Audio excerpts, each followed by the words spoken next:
The forgotten creature planet Rithka 9 was a dead place full of red dust, broken rocks, and old alien ruins that whispered silent pain to the wind above its cracked surface. Nothing moved, no bird, no beast, no machine, except for one tiny creature. Lying half-buried near a blackened crater, its small body trembled, weak and helpless, forgotten by the galaxy that once burned with power and pride around it. The sky was a pale orange, and two faded suns hung low, casting long shadows across the ground. This little creature, no larger than a baby fox, had strange soft fur glowing faintly in blue and violet colors. Its eyes, half closed, were golden but filled with sadness. It was not born on this planet. It had been brought here for testing by the Galactic Science Council, a group of cold alien minds that cared only for results. They wanted to see how much pain it could take, how long it could live without food, how its strange cells would react to different chemicals, and when the tests failed, they left it here thinking it would die alone, and no one would care. But someone did care, and her name was Alara Quinn. She was a human scientist, tall, with dark hair tied back in a loose knot, and eyes that always looked curious about the universe. She was visiting Rithka 9 with a small human research crew to scan the ruins for data and artifacts while the others checked old machines and buried tech. Alara wandered off from the main group. She liked quiet places. They helped her think, and as she walked near the crater, she heard something, a soft whimper, like a sad cry, not loud but full of pain. She stopped, her boots sinking into the soft dust. She followed the sound, and then she saw it, the small creature, weak, shaking, looking up at her with golden eyes full of fear. Alara felt something strange inside her chest, a heavy pull, a voice that whispered, "This is wrong. This is not just a creature. This is someone." Without thinking, she dropped to her knees and picked it up gently. Its body was warm, but weak, its breath slow. It did not fight, it just rested in her hands, like it had already given up. She looked around, no one was nearby. She opened her backpack, pulled out a small blanket, and wrapped the creature carefully. Then she stood up and walked back fast, her heart beating loud. She told her team she was going to check her scanner alone in the shuttle, and they believed her. She was always doing that anyway. Inside the small human ship called the Horizon Flame, Alara placed the creature on her lab table and closed the door tight. She checked it with her tools, and its organs, studied its skin, saw strange signals flowing through its cells, something she had never seen before. It was not just alive, it was special, maybe even intelligent. She gave it water through a tube and fed it a little soft paste, which it accepted slowly. After 1 hour, it opened its eyes again and looked at her with a gaze that almost spoke. "Thank you," she smiled and whispered. "You are safe." Nosh knew she was breaking 100 laws, maybe more. The Galactic Council had banned the keeping of test subjects and had full rights over alien life forms, but she did not care. Something deep inside her told her this was right. This creature did not deserve death. It deserved care, it deserved love, and maybe if it lived, it could tell the galaxy a truth it had ignored for too long. That night she did not sleep. She stayed by its side, watching it breathe, watching it sleep under the soft light of the lab. Her hand rested near its small head, and once she thought it moved closer, like a child wanting warmth in the cold silence of space. Alara felt the truth. Humans were not the most powerful race in the stars. They were not the smartest or the strongest, but maybe they were the only ones who could still feel the pain of others, who could still choose kindness when no one else died. In the morning, the creature opened its mouth and made a sound. It was not a word, but it was not random either. It was a try, a beginning. Alara leaned close and said softly, "You can stay with me. I will protect you even if the whole galaxy wants you gone." And in that small ship, on a forgotten world, something beautiful had started. The galaxy had thrown this life away, but humanity had picked it up, held it close, and refused to let go, a pet like no other. The little creature lay still on the soft blanket in the center of the lab. Its breath was slow but steady, its eyes half closed and glowing faintly golden under the soft blue light of the human ship. Alara stood close, watching it, every minute checking the monitors that showed its heart and temperature and strange energy signals. She could not fully understand. She had studied hundreds of alien species in her life. She had seen monsters that could crush steel and plants that could move like snakes. She had touched eggs of lava worms and heard music from crystal insects, but this small thing, this soft-furred baby alien with a voice like a lost child, it felt different. It felt alive in a way she had never seen before. When the ship lifted from the surface of Rithka 9, Alara stayed hidden in her lab. She told her crew she had found some unknown organic material and needed full isolation for safety. The captain trusted her. She was one of the best human scientists in the outer fleet, and she always followed rules, or so they thought. In truth, she was not sure what rules she was breaking anymore. All she knew was that this creature had been left to die, and she would not let that happen, not while she still had bread hours. Past the creature slowly opened its eyes and looked around. Its gaze stopped at Alara. And she saw no fear, now only curiosity and something else, something close to trust. She moved slowly and placed a soft dish near it filled with warm nutrient gel. The creature sniffed it, then took a small lick and another, and then began to eat with small careful bites. Alara smiled wide and felt a tear slide down her cheek. This was not just survival, this was recovery, and maybe even hope. Later that day, the pilot of the ship, a young man named Jax with wild hair and a loud laugh, came into the lab, looking for Alara. When he saw the creature, he froze, then tilted his head and said, "What the hell is that?" Alara tried to explain, said it was left behind, said it might be special, said it showed signs of thought. Jax stared at the creature, then grinned wide and said, "Looks like a nova." And just like that, the name was born. Nova. It was short, it was strong, and it fit somehow. Alara repeated it softly, and the creature made a sound back, not a word, but something close to a hum, and for the first time, it wagged its small tail and blinked like it understood. Over the next days, Nova changed. It grew a little stronger. It started to walk slowly on small, soft legs. It followed Alara around the lab and made soft sounds when it was hungry or cold.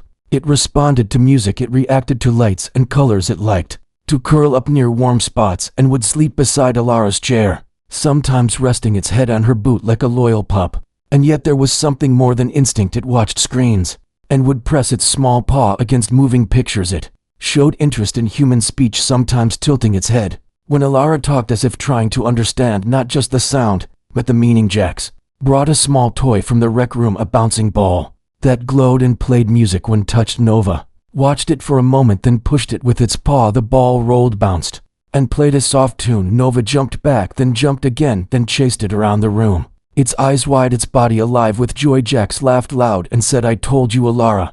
This thing is smart. This thing is not just a pet, it's someone." Alara felt the same. She had started calling Nova by name and speaking to it like a child. Nova would respond with sounds and small gestures. Once, when she was sad after a call with her father who was sick on Earth, Nova had walked up and placed its tiny head against her arm like a hug. It had no reason to do that, no training, no command. It had simply understood her pain and had chosen to give comfort. But peace never lasts in space. And one morning a red light flashed on her screen. A message from the Galactic Council, classified, urgent, subject retrieval notice, creature code. Subject LX13 must be returned to Council labs within 48 hours. Failure to comply will result in military action. Alara felt her hands go cold, her breath caught. She knew this day would come. She had broken a dozen interstellar laws. She had taken what they called property. But to her, Nova was not property. Nova was family. She sat alone in the lab watching Nova play with the glowing ball. It looked up at her, tilted its head, made a soft sound like a question. Alara whispered back, "I will not let them take you. No matter what they say, no matter what they do, I promise you that." And she meant it. She would fight, she would run, she would burn the stars if she had to. Because now she knew the truth. The creature the galaxy left to die was not just alive. It was beautiful, it was kind, it was proof that life, even small and forgotten, could shine brighter than the suns themselves, and Alara would protect that light with everything she had. Humanity disobeys. The starst message from the Galactic Council kept flashing on the main screen, bright red letters burning into Alara's eyes. Subject LX13 to be returned within 48 hours. All access restricted. All communication monitored. Failure will result in immediate enforcement. She sat frozen in her chair, hands shaking, eyes locked on the screen, her heart pounding like thunder. She had known this might happen, but now that it was real, she felt something stronger than fear. It was rage, it was love, it was a human fire that refused to go out. Jax came into the lab chewing on a protein bar, looking lazy, until he saw her face. He stopped mid-step and said, "What is it, Alara? What happened?" She showed him the screen. He read the message and his face changed. The smile disappeared, replaced by a hard, cold look. He cursed under his breath and said, "They found out, didn't they? They know about Nova." Alara nodded slowly, her voice barely a whisper. "They want him back. They want to put him back in that cage. Maybe worse, maybe they want to end him before anyone sees what he really is." Nova was sitting in the corner, curled up near the heater, his soft blue fur glowing faintly, his golden eyes blinking slowly. He did not understand the words, but he could feel the tension in the room. He stood up slowly and walked over, pressing his small head against Alara's leg. Alara looked down at him and placed her hand gently on his back. She could feel his warmth, his breath, his heartbeat. This was not some science project. This was life. This was family. Jax looked at Alara and said, "We can't give him back. You know that, right? If we do, "We are as good as killers." Alara nodded again and said, "I know, but if we don't, they will come for us. And not just talk, they will send ships, they will send hunters, and they will not stop." Jax shrugged and said, "Let them come. I've always wanted to punch a council dog." And the Facethi spent the next few hours in silence, planning, mapping, running scenarios. Alara hacked the ship's logs, erased every trace of their visit to Rithka 9. She changed Nova's file name from subject to personal pet status, a small trick, but maybe it would slow the scanners. Jax rerouted the navigation system, sent fake signals bouncing across moons and stations. To confuse any trackers, they packed emergency food, medical kits, cloaks, and masks. They knew they had to leave before the council arrived. As the horizon flame lifted from orbit, Alara sat in the pilot chair while Jax monitored the rear cams. Nova sat between them, strapped in a small seat with a soft belt across his chest. His ears twitched at the engine sound, but he stayed calm, eyes wide, watching the stars ahead. Alara reached over and placed her hand gently on his paw and whispered, "We are not going back. They can search every star, but we will not let them take you." They traveled in silence through the dark stretches of space, passing broken satellites and empty fuel stations. The galaxy was vast and beautiful, but also full of danger. And now they were outlaws, fugitives running from the very people who claimed to keep peace. They landed on a dead moon covered in ice and ash, its surface cracked and filled with sharp rocks.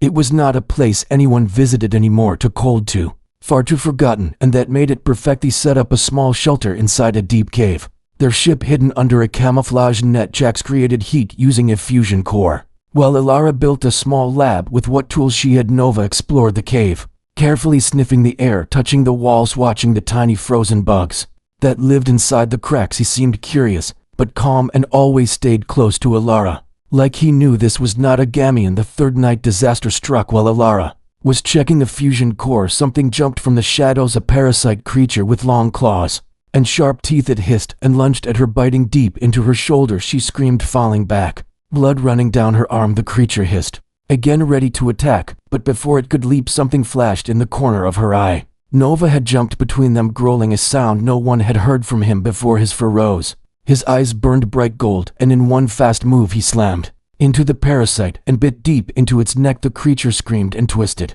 but Nova held on, shaking it until it stopped moving. Alara lay on the floor, breathing hard, holding her arm. As blood spilled across the cave floor, Nova crawled over to her, his mouth stained, but his eyes soft. He placed his head on her chest and made a low sound like a song. Alara reached up with her good hand and touched his face, tears in her eyes, and whispered, "Thank you. You saved me. You are not just alive. You are not just smart. You are brave, and you chose to protect me even when you were small, even when you were scared." Jax ran in. Moments later, saw the body, saw the blood, saw Nova standing over Alara like a guardian, and for a second he could not speak. He just stared. Then he whispered, "Damn, he really is something else." That night Alara did not sleep. She stared at the stars through the cracks in the cave ceiling. Nova curled up beside her, warm and silent, and as she held him close, she knew her choice had been right. The galaxy might call her a criminal, but she knew the truth. She had saved a life, and in return that life had saved hers.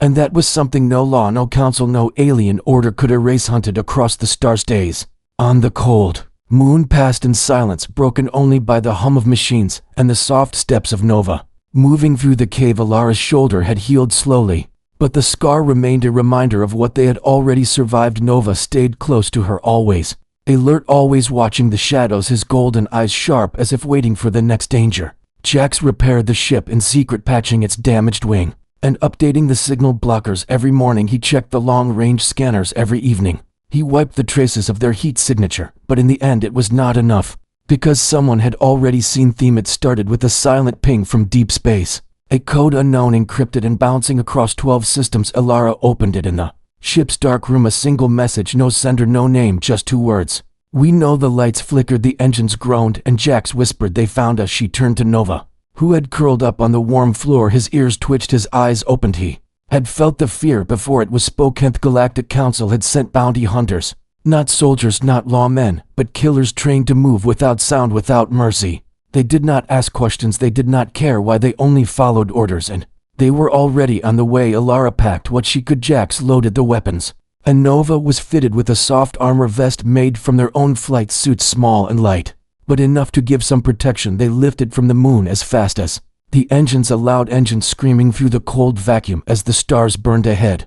The first attack came near the asteroid belt, 3 ships shaped like blades with black metal hulls that reflected nothing, not even light. They moved fast, no warnings, no demands, just plasma bolts fired across space. Jack swerved the horizon flame between spinning rocks and burning trails. Alara fired the rear guns, her hands shaking. Nova stood behind her, watching the screens, learning the patterns, his tail twitching with each turn. The ship took a hit on the left wing, sparks flying, systems failing. Jax cursed and yelled, "Hang on, I am taking us into the storm." Storm was a plasma cloud swirling near the gas giant Titan, for it was dangerous, full of electric surges and magnetic spikes, but it was also the only place where scanners failed, where ships vanished and signals died. They flew straight into the fire. Blue lightning danced across the hull. Alarm screamed, pressure dropped, but the hunters stayed back, unwilling to enter the storm. And after 5 minutes of chaos, the horizon flame slipped out the other side, battered, but Alavethi landed on a small station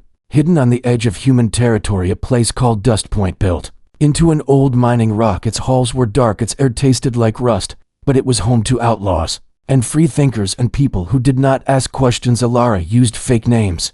Jax paid with stolen credits, and Nova stayed hidden under a cloak. But even there, the whispers began spreading, fast and dangerous, about a creature that could think like a human, heal like a god, and bond like a brother-own knight. Alara sat in the station's quiet bar, watching the news on an old screen. The anchor, a robotic voice, reported a special order from the Galactic Council, a bounty for one unknown creature, classification threat level red, and the humans aiding it were now enemies of order, wanted dead or alive. Alara felt the room grow colder, eyes turning, heads tilting, voices lowering. The bar owner, a tall woman with metal arms, walked over and said, "I don't know what you brought here, Doc, but the council wants it gone. You better leave before someone decides to trade you for credits." Alara nodded, stood slowly, and left without a word. Back at the ship, Nova waited, sitting near the window, watching the stars. He looked up as she entered, walked to her, and placed his head against her leg. She knelt down, hugged him tight, and whispered, "I will not let them take you, no matter what the cost." That night she made a choice. She recorded everything Nova had done, every action, every word, every moment of emotion. From the first time he smiled to the night he saved her life, and then she sent it out into the galaxy, not through channels, not through legal paths, but through pirate nets and hidden waves, so anyone could see the truth, that the creature the council wanted to kill was not a monster, but a child, a soul, a life. The reaction was chaos. Thousands of messages flooded back, some full of hate, some full of fear, but many full of hope. People saw Nova and saw something they had not seen in a long time. Innocence in a universe full of war and metal. Some called him the Little Light, some called him the Soft Warrior, and others just called him Hope. But the council did not care about hope. They sent assassins in silence to erase the truth before it spread too far. The last moment of Part 4 arrives as Alara stands on the deck, watching a fleet of ships appear on the edge of space. No markings, no signals, just death coming fast. Jax loads the guns. Nova walks forward, not afraid, and says his first full word in a soft, broken voice. He says, "Friend," and Alara knows then they will not run anymore. They will fight, because Nova is not alone anymore. Humanity is with him, and that means the stars will never forget his Namad last stand at Titan Gate. Stars above Titan Gate were quiet, too quiet for a place that guarded one of the most important jump points in human space. The gate was a massive ring of metal spinning slowly between 2 moons, powered by ancient engines and protected by dozens of defense satellites. It was the last checkpoint before ships entered the deep systems where no law could reach, and now it was the only place Alara could think of to make her stand. Horizon Flame moved closer, its engines low, its lights dim. Inside, Alara sat in the command chair, her face pale but strong. Jack stood beside her, checking weapons and power levels. Nova rested quietly near the window, his soft fur glowing faintly, his golden eyes locked on the stars. They had nowhere else to run. Every outpost, every station had turned cold. Even Dust Point had closed its gates. Their broadcast had reached millions, but it had also painted a target on their backs. They knew the council would come. They knew the bounty had grown. They knew this was the end unless something changed, unless someone listened. Alara sent a final message to the Titan Gate control station, her voice calm and clear. "This is Dr. Alara Quinn of the Earth Research Division, 1 AM, requesting temporary sanctuary under human law. I have proof of intelligence, proof of life, and a possible universal cure aboard my ship. Please let us land." The voice that came back was slow and uncertain. "You are carrying subject LX-13, correct? You are under direct council order to surrender that subject." Alara looked at Jax and said, "Tell them the truth." Jax leaned over the console, and said, "We are not surrendering a friend. He is not a subject, he is Nova. And if you do not open that gate, then you are helping murder an innocent life." The line went silent for a moment, then the voice returned cold and final. "The council has given us no choice. Prepare to be boarded." The gate lit up. Dozens of ships appeared, all shapes and sizes, from sleek council warships to small bounty hunter cruisers. Their weapons charged, their signals locked. Jax grabbed the controls and said, "We fight until our last breath." Alara nodded and placed a soft helmet over Nova's head, a custom piece she had built to help protect his mind from the pressure of space. The first shot came without warning, a beam of light that scraped the horizon. Flame and scented spinning. Jax roared and pulled hard on the thrusters. Dodging between satellite beams and defense towers, Alara fired back, using every trick in the book, from decoy flares to feedback loops, but the enemy was endless, wave after wave, pushing them closer to destruction. Nova sat still at first, his small body shaking from the sounds, the fire, the screams. But then something happened. The ship shook hard, a console exploded. Alara flew back, blood on her forehead. Jax screamed her name, but before he could move, Nova stood up, walked to her, placed his paw on her wound, and closed his eyes. A light burst from his body, soft blue and gold, warm and wild. The wound on Alara's head began to close. The blood stopped, the skin sealed. Her breath returned. Nova looked up at her and said one word, "Safe." Jax stared in silence and whispered, "What did he just do?" Alara touched her face, her voice shaking. "I think he just healed me. Not like medicine, not like machines, something else, something pure." And then the scans lit up. Nova's energy was off the charts. His body was glowing. His cells had changed. He was no longer just surviving, he was becoming something new, something powerful, something no one had ever seen. Alara grabbed the comms and screamed to every ship listening, "If you kill him, you destroy the only living source of a cure for the Black Star Plague. If you kill him, you kill millions." For a moment, the space around them paused. Ships stopped, engines cooled, weapons powered down. Voices filled the comm lines, confused voices, angry voices, scared voices. And then a new voice broke through, an old human admiral, his voice tired but strong. "Is this true, Doctor? Is the creature carrying a cure?" Alara answered with all the strength she had, "Yes, and he gave it freely. He is not a threat, he is a gift. But only if he liveth." Admiral went silent, and then ordered all human ships to stand down. Some obeyed, some did not. The council's personal fleet moved in, ready to end it all. But the human ships formed a wall, blocking the path, covering the horizon flame with their own bodies. The council gave one final warning, "Stand down or be fired upon," and the humans answered together. Then Freth battle that followed became legend, later called the Starlight Rebellion. Ships danced between lasers, engines roared, and men and women gave everything to protect one small life. Nova stood in the center of the ship, watching all of it, his body still glowing, and then he spoke again. Not just a word, but a sentence, "I will not run anymore. I am not afraid." Alara heard it, Jax heard it. The whole crew heard it, and their hearts burned brighter than fire. They knew now that Nova was not just a pet, not just a creature. He was the heart of something bigger, a hope that could change the galaxy. And they would die before letting that hope fed a humanity. Roarsed battle around Titan Gate had turned into a storm of light and sound. The blackness of space was broken by bursts of fire and trails of silver from the engines of ships moving faster than sight. Human vessels held the line, their hulls scarred, their shields flickering, but they did not break. They stood shoulder to shoulder in the void, forming a living wall between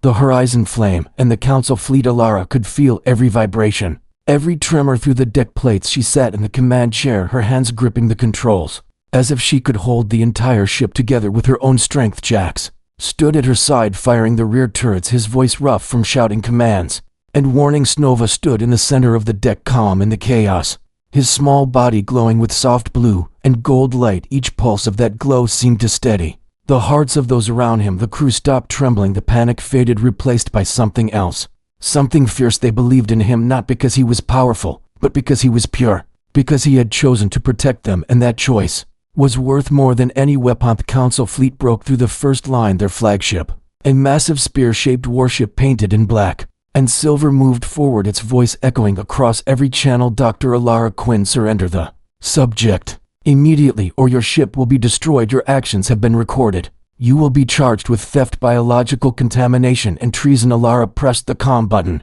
her voice steady even as her heart pounded. "You can call it whatever you want, but I call it saving a life you left to die. If that is treason, then I am guilty." The council voice came back colder. "You are harboring a dangerous organism. Its existence threatens the stability of the galaxy." Alara replied, "No, his existence threatens the control you have over it. He can cure the Black Star Plague, and you know it. You are afraid of losing the power that comes from letting people suffer and beg for a cure. The channel went silent for a moment, then the council spoke again. Lies. Unverified. And without proof before Alara could answer, Nova stepped forward, his head lifting, his golden eyes bright. He looked at the screen where the image of the council chamber shimmered into view. Alien faces, cold and sharp eyes filled with arrogance and greed. He opened his mouth and spoke in clear, slow words. I was made in your labs. You hurt me, you broke me, you left me to die, but the humans, they healed me, they fed me. They gave me a name and they never asked for anything back. You call me dangerous, but I only want to live and to help those who are sick. The council chamber erupted in noise, shouts, anger, disbelief. The alien leaders leaned forward, their faces twisting. Nova continued, I forgive you, but I choose them. They did not see me as property, they saw me as a friend. I will not go with you. I will not be your experiment again. You can kill me, but you cannot kill what I am, or what they read. Broadcast was open across human space and beyond. Every station, every ship, every colony that could receive it was now watching the tiny figure standing tall on the deck of a battered human ship, facing down the most powerful rulers in the galaxy.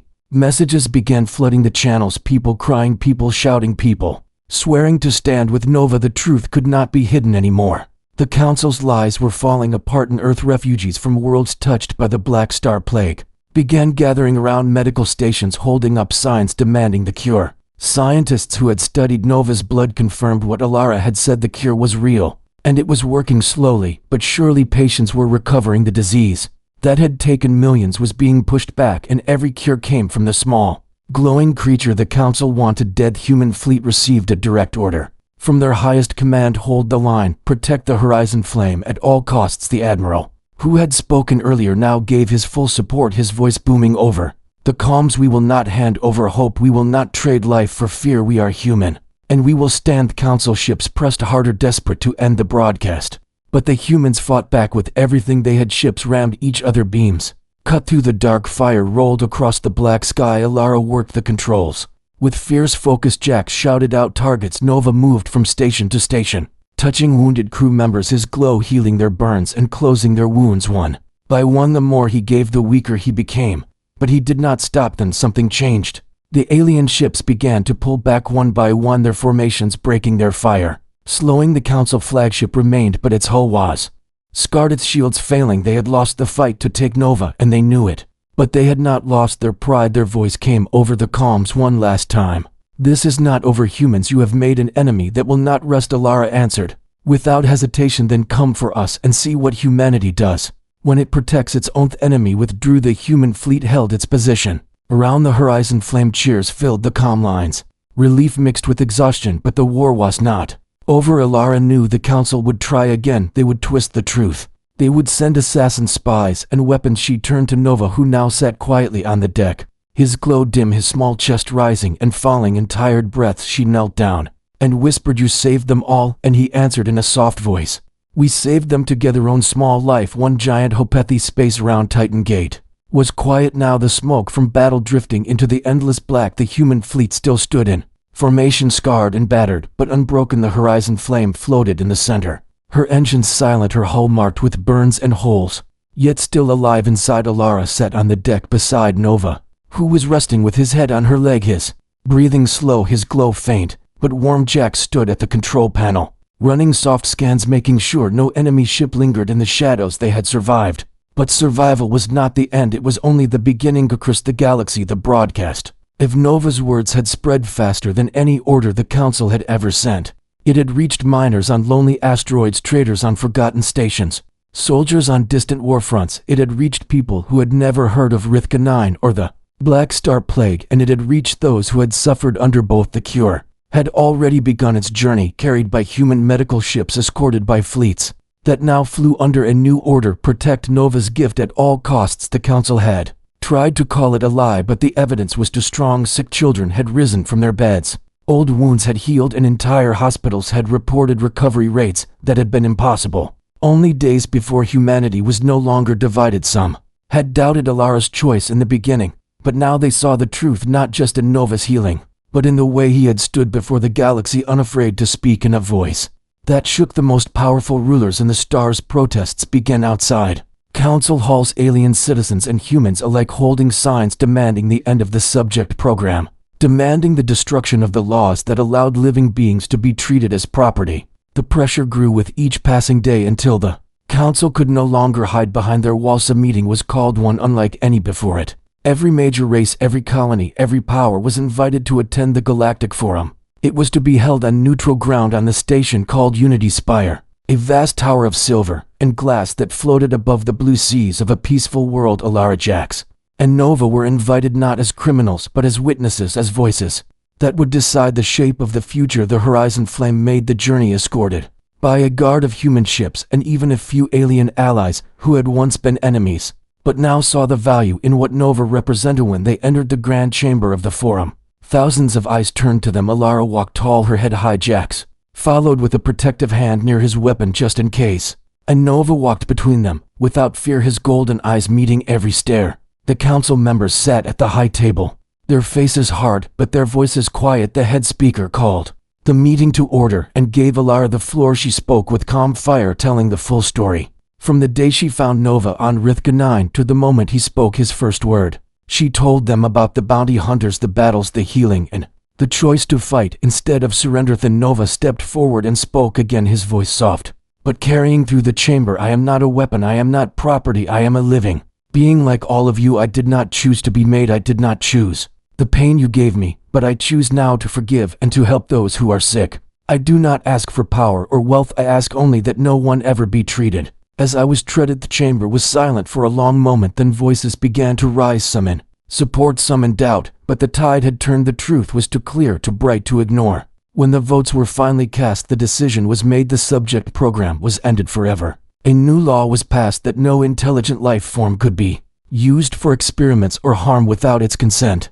and this law would be enforced across all known space. The council leaders who had ordered Nova's creation and abandonment were removed from power and replaced by a joint council that included human representatives, and for the first time members chosen by citizens from every world. Nova was offered a place as an ambassador on Earth, not as a symbol of war, but as a symbol of unity. He accepted, saying, I will live with the humans. They gave me life and they showed me kindness. They saw me as a friend, and I will be a friend to them forever. Alara and Jax returned with him to Earth, hailed as heroes, their names known in every corner of space, but to them the greatest reward was knowing they had kept their promise, that they had protected Nova and given him the chance to choose his own future. In a quiet night months later, Alara stood on a hill above the lights of a human city, the stars shining bright above. Nova sat beside her, his fur still glowing faintly, though his health had fully returned. Jax was lying on the grass nearby, looking up at the constellations. Alara looked at Nova and asked, do you ever think about Rithka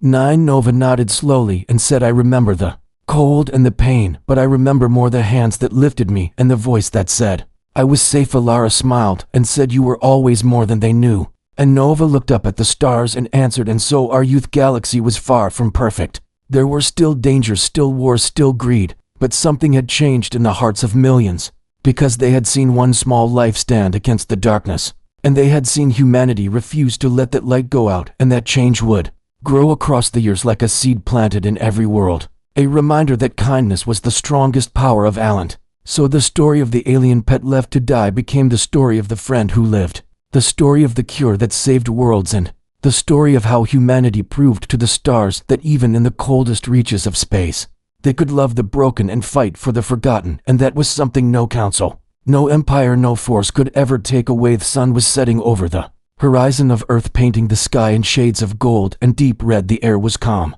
carrying the gentle sound of waves from the distant shore. Alara stood on the balcony of a quiet hillside home, her hands resting on the railing as she looked toward the stars. She had traveled so far, she had seen the coldest parts of the galaxy, the cruelest actions of those who believed they owned life itself. Yet she had also seen something brighter, something stronger. She had seen how one small choice to protect instead of destroy could ignite a fire that spread across worlds. Nova sat beside her, his golden eyes reflecting the colors of the sky, his fur glowing faint blue, as if holding a piece of starlight within him. He was no longer the weak, trembling creature left to die on Rithka 9. He was strong, curious, and free, and every day he learned something new about the humans who had chosen him, not because they had to, but because they wanted to. Jax leaned in the doorway behind them, a rare smile on his face as he watched them together. He had fought countless battles, but none had meant as much as this one, because this battle had not been for territory or power. It had been for a life the galaxy still turned with its endless wars and rivalries. But change had begun in the unlikeliest of ways. Alien children played with human children in park stations, welcomed travelers. They once turned away, and the old laws that had allowed cruelty to be called order had been broken, replaced by something that valued life more than control. Nova's cure had continued to spread, saving countless lives. But his greatest gift was not in the healing of bodies, it was in the healing of trust. Between worlds and nights like this, Alara would sometimes ask Nova if he ever wondered why she had taken him from that crater, why she had risked everything for him, and Nova would look at her with quiet understanding and say, because you are human, and being human means you see hope where others see nothing. And Alara would know that was the truth, the heart of it. Alice, the first stars appeared overhead.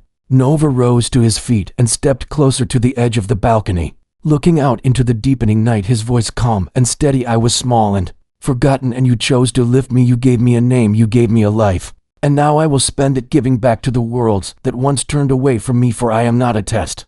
I am not a tool, I am a friend, and I will always stand with those who stand for what is right. Alara smiled and placed her hand gently on his shoulder. Jack stepped forward, and together they stood looking out into the endless dark, where countless lights burned like the lives they had fought to protect. Above them the stars seemed brighter than ever, as if the universe itself had heard the promise they had made, and was lighting the way forward for them. In the quiet of that moment, they knew their fight was worth every scar, worth every danger, worth every sacrifice, because they had proven something that could never be erased, that even in the cold silence between stars, humanity could still choose love over fear and hope over control, and that choice could change the galaxy forever. The end.